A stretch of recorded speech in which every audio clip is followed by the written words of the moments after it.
Okay, it's the end of the session. I'm here with Toph is over there and Camilla is right here and Mom is getting changed. So I'm going to kind of summarize what we covered in this session.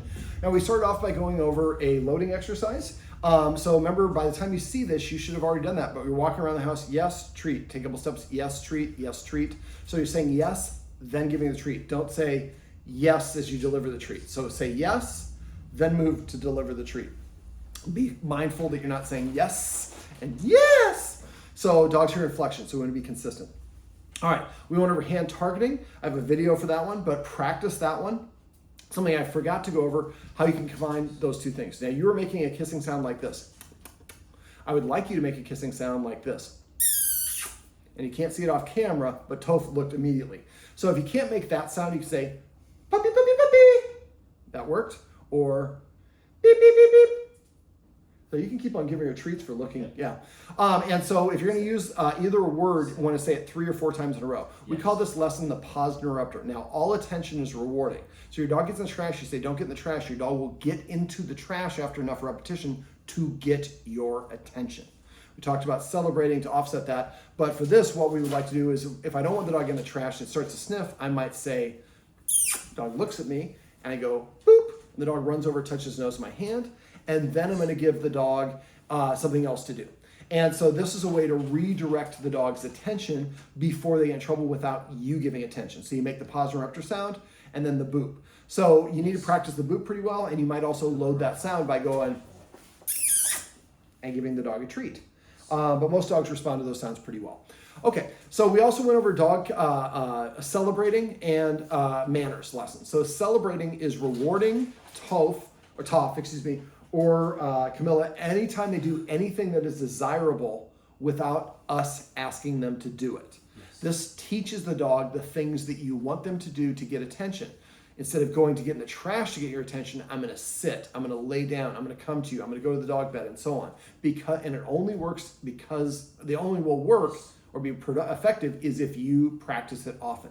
So with each other, there are 2 people in the group here. Say celebrate to each other. So I'm sitting here talking to the camera and somebody says celebrate. I just turn and say yes and pet the dog and I continue my conversation. It doesn't take any time. After a while, you want to be mindful if the dog's coming up, yes, and the dog comes up. So anything that's desirable. Remember, I taught my dog to drink water this way, stretch.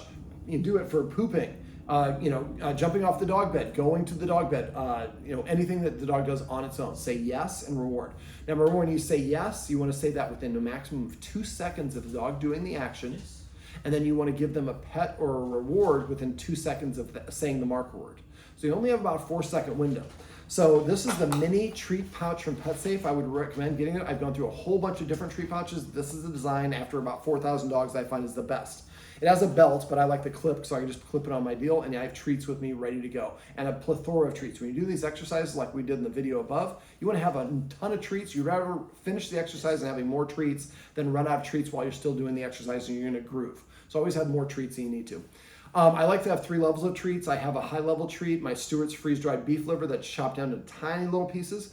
I have my mid-level treat. In this case, I was using Lotus. And then I have my low-value treat, which are Charlie Bears with 2 E's in Charlie. So having different levels of treats can provide different rewards, just like if you do a harder project at work, you need a bigger bonus or payment. Okay, so we also went over, say celebrate to each other and get in a habit of celebrating those desired behaviors when the dogs voluntarily offer them. Also, the flip side of that is the manners lesson.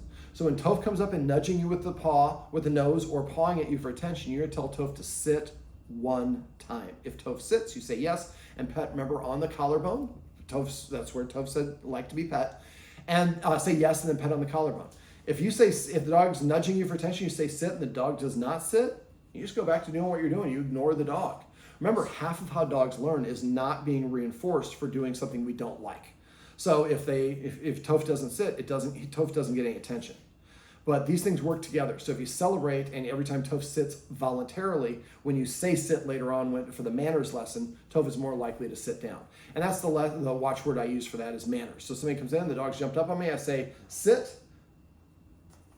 Well, you didn't sit, you jumped up, that's the opposite. And you're not gonna, she's blind and deaf, so she didn't hear that I dropped a treat. But basically, yes, there we go. That's celebrating right there. You can't see it off camera, but she sat down, I said yes and rewarded her. So these things work together, and they, again, are really powerful because they make the dog feel more secure and confident. We also went over we went over the consent lesson. So remember, Toph likes being petted here. Remember, watch the ears, the cutoff signals for dogs. Well, I guess I'll link this above, so watch the video. It'll display all the cutoff signals. We also went over dog body language. So remember, looking at the head. If the mouth is open and goes to a closed mouth, that can be an indicator. It could also just stand closing my mouth. She has her mouth closed a lot, so I'm going to look at the ears. Are the ears forward? Are they off to the side? Or are they flipping back? Are the ears big, unblinking, hard staring eyes? That's a big warning. Or are they sleepy eyes, which is a good positive body mechanic. Is the dog breathing heavy or holding its breath or breathing normally? So I look at the head first. Then I look at the body. Is it leaning forward, leaning away? Is it stiff or is it relaxed? Is the dog breathing heavy or holding its breath? I think I mentioned that earlier. Is the dog leaning towards something or leaning away? Those can give indications of I want to be towards or moving away from something. The tail is standing straight up, stiff or quivering. Could be the dog's way of saying I'm flying the flag, I'm uncomfortable. If it is more in the middle, that's kind of what we're looking for. If it's tucked, then she's insecure. Don't have anybody pet or meet her when that's the case. Get in a habit of looking at these body characteristics when she's neutral at home and she's just relaxed. She's not beefing with her. She's relaxed. See how she normally carries her ears, what her eyes look like, how she's blinking and how she's breathing, how she's holding her stature. Then when your partner comes home, how does that change when she's excited and happy? And then once you figure out what the excited and happy is, when you're on walks and she feels uncomfortable, you see what is her tail doing there? How is she holding her eyes and all that? So the more that you can recognize those the cutoff signals, as well as dog body language between these two dogs, if she starts staring and says she's uncomfortable and we immediately call or pick her up and move her away, she doesn't have to go anywhere past that. We also talked about exercise. Remember, use the doggy backpack, put some weight in that. Let me see, you can do a treat toss. I mean, you don't have a ton of room, but you can kind of sit over here by your wall and maybe toss a treat down your hallway. She goes and gets it and then call her back to you. We also went over cookie in the corner, kind of a variant of that. Let me see, there's also playing tug of war. Just don't let her energy get too high. Let me see, then there's the scent games. Feeding her of a snuffle mat. Using the lick mat when the dogs are together so that one is they're kind of looking at each other. We're releasing those feel-good endorphins, also drains energy. Sniffing on walks is really important. We also talked about short 2 to 3 minute practice sessions frequently throughout the day. Great way to wear out her dog. Look at that good look that she's giving. And yep, that's right, keep going. And that's the thing to be mindful of. Sometimes when we're living with the dogs, we don't recognize. So she was looking at her, and probably looking at me, but that's an opportunity for us to take advantage of that. So always seize the opportunities to promote good habits. Let me see, getting that snuffle mat, RHUNDIK, I think is what it's called. Message me if you can't remember, but get one of those and flip it over, flip it back up, and then rainfall your food in there and feed them separate. But that's a nice way for her to get some extra exercise. Google a couple scent games and message me if you can't find it, but try to find a couple so you can do those in the house. Cookie in the corner should be linked above. That's one where we're throwing the treat. We also went over the recall exercise. We did 2 versions of that.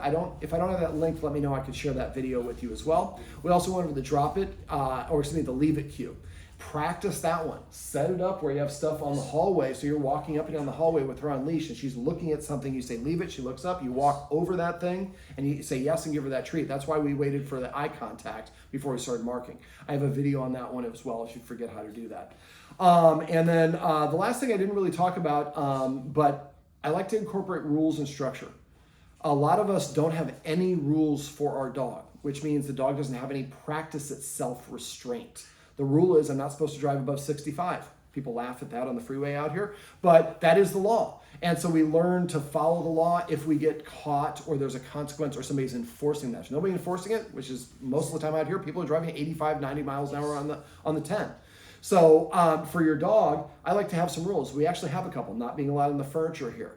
I like make my dog sit before I prepare their food. Sit before I put the food down. Sit, I say for a lot of these things, it doesn't always have to be a sit, but it just seems to work really well with dogs. Sit before I put my harness on you. If I say sit and I grab the harness, you get up, I put the harness back down. Whenever your dog is having difficulty with something, ask yourself how I can break it down into small steps. I'm kind of laughing because you work with people's bodies. And so people have difficulty, what do? You make it easier. If I can't lift 150 pounds, you give me 50 pounds. And it's better for me to have good form with less weight than a lot of weight and crappy form, correct? So, see, I'm as flabby as I am, I still know a little bit. And so, same sort of thing, when your dogs are having difficulty in exercise, ask yourself, how can I make it easier? I make it easier by increasing distance, slowing down the speed, or lowering the volume if it's auditory. Okay, so that's basically kind of a quick summary of what we went over. There's a lot of other details. Don't hesitate to text me. If you have questions and I don't hear from you, I assume that there are no questions. If there are questions, let me know. I would recommend you watch these videos and practice them, but watch this video specifically once a week until when you watch it, there's nothing new here. You've incorporated everything. If that's the case and you're still having problems, let me know. We can come by and work on more dedicated exercise towards these guys together. In the meantime, I would just probably continue keeping them separated most of the time. But when she's nice and relaxed, Toph is after a walk, that'd be a good time to have but I would probably have you do it together. The only thing I would worry, and I didn't see any indicators, but when you're holding her, I could see her getting jealous for that. So it'd be nice if you have an extra person here just to make safe. But it'd be nice if you guys are all there. She's laying on the floor, you guys are on the couch, she's in your lap, and we're all having a communal experience, which is why I want to make sure that they're getting. How often do you walk them together? 3 times a day. Okay, great. So keep on walking together because that just builds in those positives. And when you have high value items, bones, food, new toys, those are the things we want to make sure that they are separated from, because that's when the fights have happened. All right. This is little Camilla. Yes. And Toph is over there behind the fence, and this is the roadmap to success. Remember, everything you do trains your dog. Only sometimes you mean it.